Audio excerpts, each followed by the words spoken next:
අද පොසොන් පුර පසළොස්වක පොහොය දිනය.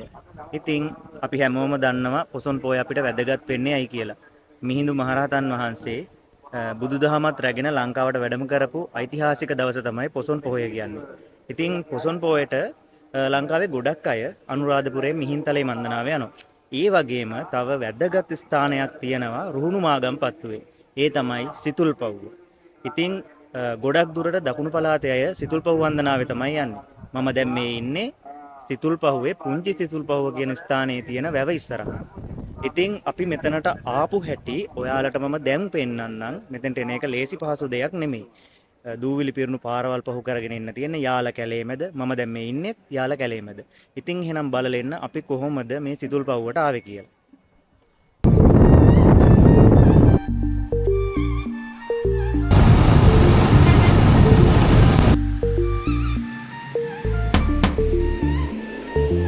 මම දැන් ඉන්නේ පුංචි සිතුල්පව්ව මුදුන.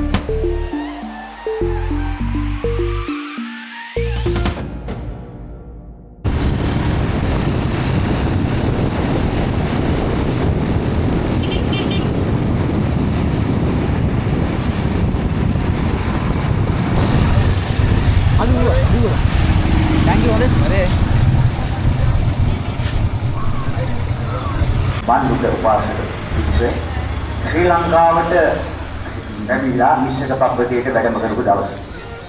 එදා අපේ රටේ රජකරේ දේවානම්පියතිස්ස මහරජතුමා.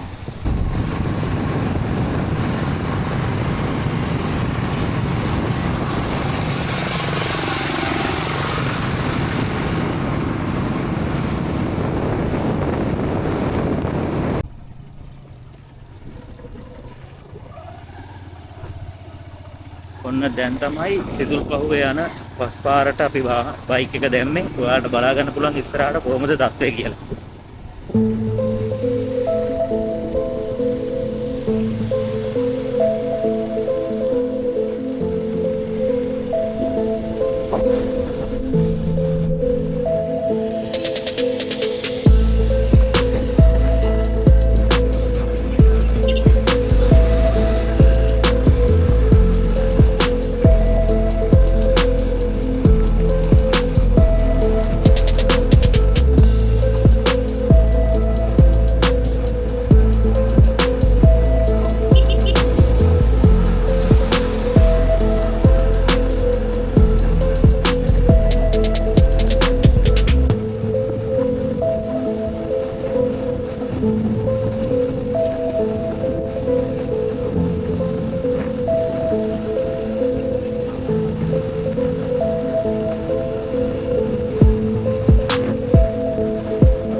ඉස්සරහින් යනවා වගේ බස් එකක් සෙට් වුණා කියන්නේ ඉවරයි.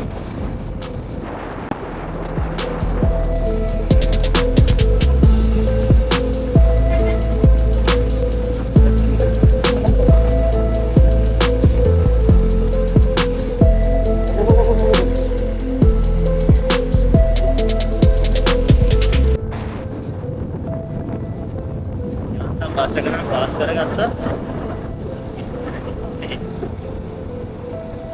ඉස්සරහින් පොඩි වාහනයක් ගියත් යන්න හරි අමාරුයි දූවිලි නිසා. අපිට පේනවා දූවිලි බැඳලා තියෙන්නේ. අපි හරියට ඉස්සරහට ගිහින් බලමු කොහොමද කියලා මේ ඉස්සරහට බලන්න ඉස්සරහට.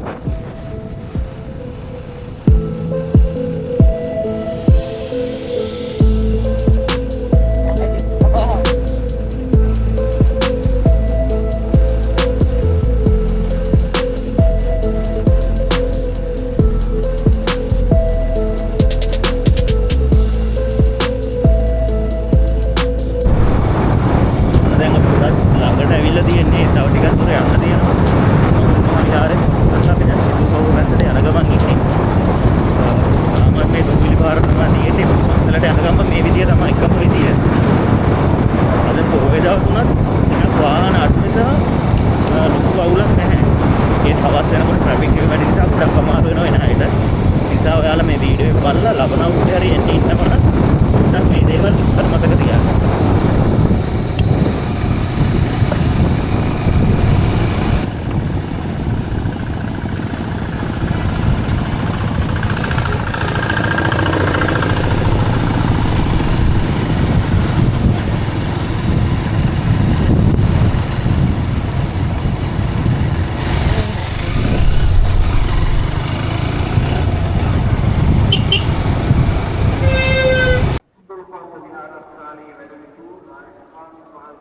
ඉතින් ඔයාලට මගේ මෙන්න මේ පැත්තෙන් පේන්නේ පුංචි සිතුල්පහුව. එතකොට මේ සිතුල්පහුව විහාරය ලොකු භූමි කඩක පැතිරලා තියෙන විහාරයක්. මේක හඳුන්වන්නේ අනුරාධපුරයේ මහා විහාරයට සමාන වපසරියකින් යුතු විහාරයක් කියලා. ඉතින් මේකට ලොකු ඉතිහාසයක් තියෙනවා. පුරාවිද්‍යාත්මකව ලොකු වටිනාකමක් තියෙන ජාතික සම්පතක් තමයි මේ සිතුල්පහුව විහාරය ගැන. ඉතින් මේක පිහිටලා තියෙන්නේ මේ විහාරය පිහිටලා තියෙන යාල කැලේ මැද. ඒ වගේම මේ විහාරයේ ලෙන් විහාර විශාල ප්‍රමාණයක් තියෙනවා. ඒ වගේම පුරාවිද්‍යාත්මකව සනාථ වෙලා තියෙනවා රහතන් වහන්සේලා සහ ස්වාමීන් වහන්සේලා 12000ක් පමණ වැඩ සිටි භූමියක් කියලා. ඒ වගේම තවත් විශේෂම දෙයක් තමයි පුංචි සිතුල්පහුව සහ සිතුල්පහුව කියන විහාර දෙක පිහිටන ගල් පර්වත දෙක මැද ලස්සන වැවක් තියෙනවා. දැන් මම ඉන්නේ මේ වැව ළඟ. ඉතින් ඔයාලටත් මේ සිතුල්පහුව වන්දනාවේ එන්න පුළුවන් පොසොන් සමයේදී.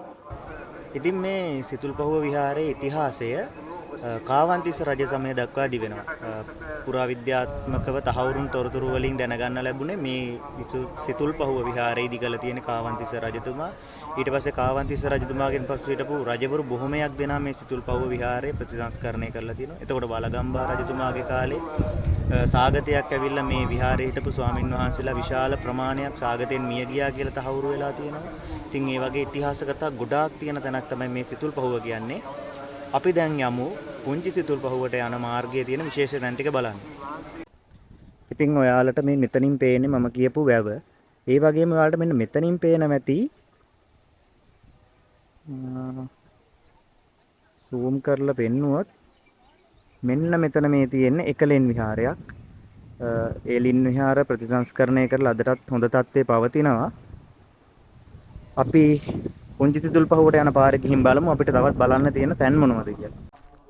ඉතින් අපි යන මාර්ගයේ මේ පේන්න තියෙන හැම ගල් පර්වතයකම ගල් ලෙනක් තියෙනවා. එච්චරට ගල් ලෙන් සංකීර්ණයක් තමයි මේ සිතුල්පහුව විහාරය කියන්නේ.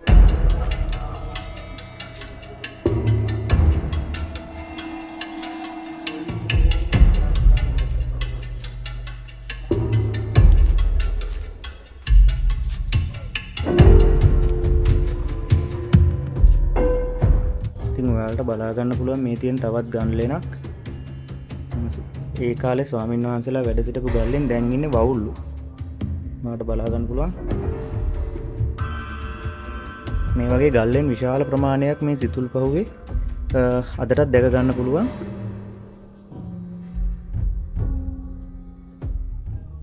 එදා පටන්ගත්තු සංස්කෘතිය මෙදා වෙනකොට අපි ගෙනාපු තැන මොකක්ද කියන එක සහ අපිට මෑණියන්ට නිරෝගී සුවය ප්‍රාර්ථනා කරන්නටත් බලාපොරොත්තු වෙන වගේම කමාති කරුණාරත්න මහත්මියටත් ප්‍රාර්ථනා කරන්නට බලාපොරොත්තු වෙන වගේම අපවත් වේදාලා ගෞරවනීය සිතුල්පහුව විහාරස්ථානයේ වැඩ සිටු නායක හම්බුනන්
මම දැන් ඉන්නේ පුංචි සිතුල්පහුව මුදුනේ.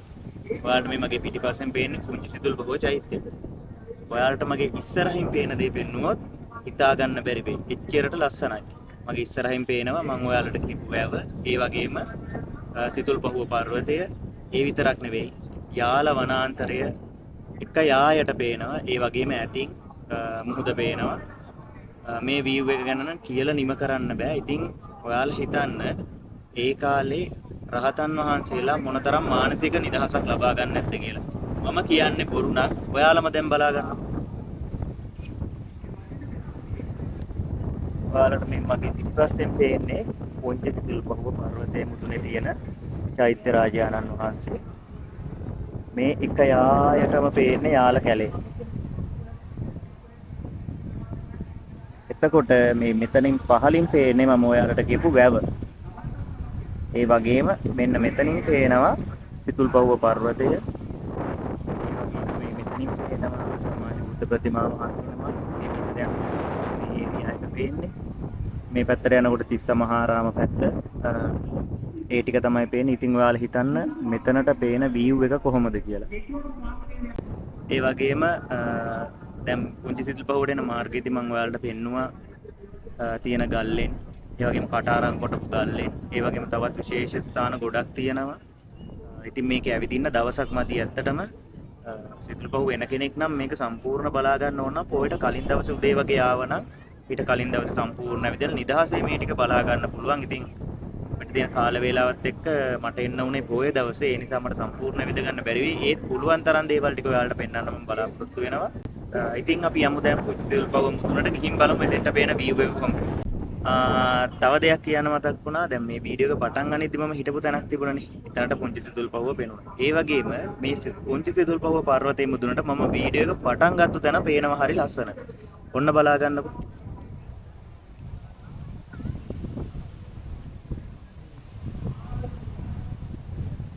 ඔයාලට මෙන්න මෙතනින් පේන මෙන්න මේ ගල් තලාවට තමයි මම වීඩියෝ එක පටන් ගනිද්දි හිටියේ.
සිතුල්පහුවම තවත් ඔයාලට කන්න ලැබෙන විශේෂ කෑමක් තමයි මේ. නම දන්න අය පල්ලෙන් කමෙන්ට් එකක් දාගෙන යන්න බලන්න.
ඉතින් මේ පුංචි සිතුල් පහුවට යන පාරේදී අපිට හම්බෙන සංරක්ෂණය වෙලා තියෙන හරි ලස්සන ලෙන් විහාරයක් තියෙනවා.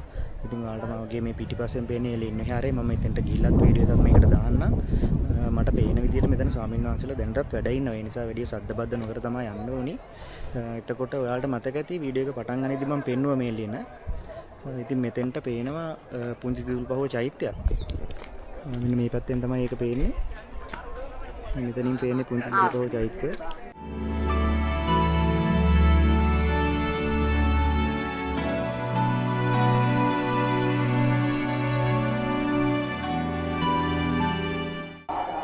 ඉතින් මෙතන ගොඩක් ලස්සනට තියෙනවා. ඒ වගේම මේ ඉස්සරහින් ගව පේනවා. මෙන්න මෙතන ඉඳන් තමයි වීඩියෝ එක පටන් ගත්තේ. අපි දැන් පුංචි සිතුල් පහුව උඩට ගිහිල්ලා ඒ යවට වටපිටාව බලාගෙන දැන් පහළට යන ගම ඊළඟට අපිට යන්න තියෙනවා සිතුල් පහුව කන්දට. කන්ද නෙවෙයි පර්වතයට. ඉතින් ඒකට යනකොට පොඩ්ඩක් රෑ වෙයි. ලයිට් දැම්මට පස්සේ තමයි අපි යන්න හිතන් ඉන්නේ. ඉතින් ඒකට ගිහිල්ලත් ඒ යවට තියෙන වීඩියෝ අරගෙන මේ වීඩියෝ එකට දාන්නම්. ඉතින් ලොකුවට කතා කරන්න වෙන එකක් නැහැ. මොකද මේ සෙනග ගොඩක් ඉන්නවා මේ වෙනකොට. ලක්ෂ ගාණක් මිනිසුන්ගෙන් සිතුල් පහුව පුදුබිම පිරලා ගිහින් තියෙනවා. විශේෂයෙන් ඉතින් අද පුසොන් පොය නිසා ඔයාලට බලා ගන්න පුළුවන්. මේ පැත්ත බැලුවත් තනිකරම සෙනග පිරලා තියෙන්නේ. අපි තව ටික වෙලාවකින් කලුවර වැටුනම මෙන්න මෙතෙන්ට යනවා. ඉතින් වීඩියෝ එකත් එක දිගටම රැඳී ඉන්න. වීඩියෝ එක හොඳ නම් subscribe කරන්න.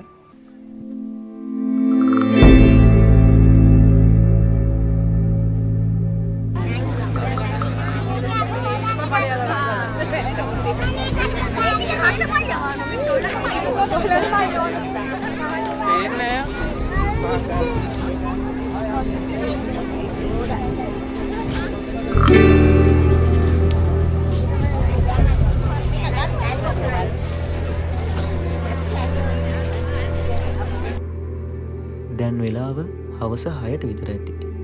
අර ඈතින් පේන්නේ යාල කැලේ මැද වැජබෙන සිතුල් පහුව පර්වතය.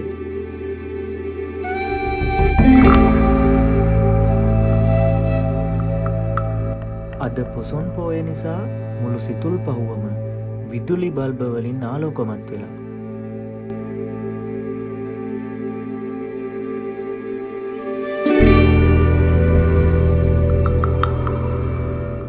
සිතුල් පහුව පර්වතයේ මුදුනට ගියාම පහලින් තියෙන සිතුල් පහුව විහාරය යාල කැලේ මැද තියෙන දිව්‍ය විමානයක් වගේ අපිට පෙනේ.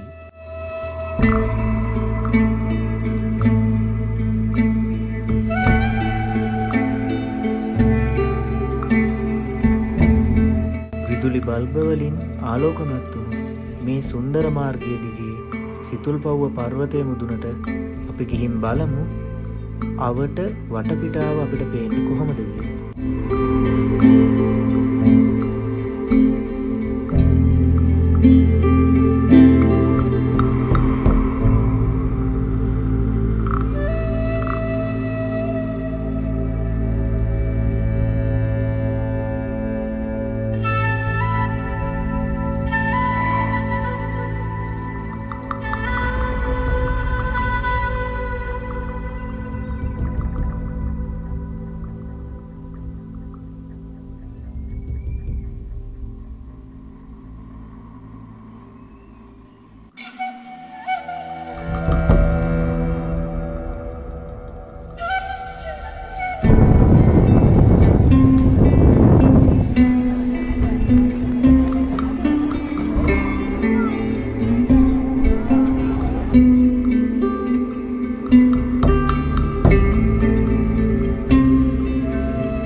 සදහවත් පින්වතුන් විසින් කළ යුතු චාරිත්‍ර ධර්ම සියල්ලක්ම සිදු කර අනතුරුව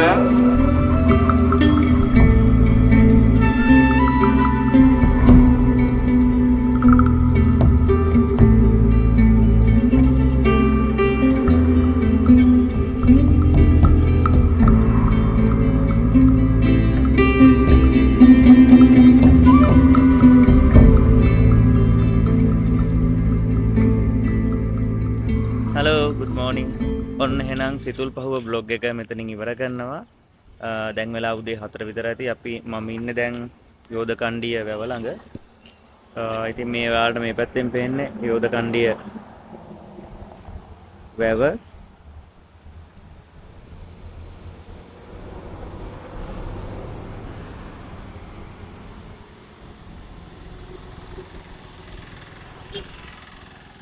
එහෙනම් තවත් අලුත්ම බ්ලොග් එකකින් ඉක්මනට හමු වෙන බලාපොරොත්තු වෙමින් මම සමු ගන්නවා.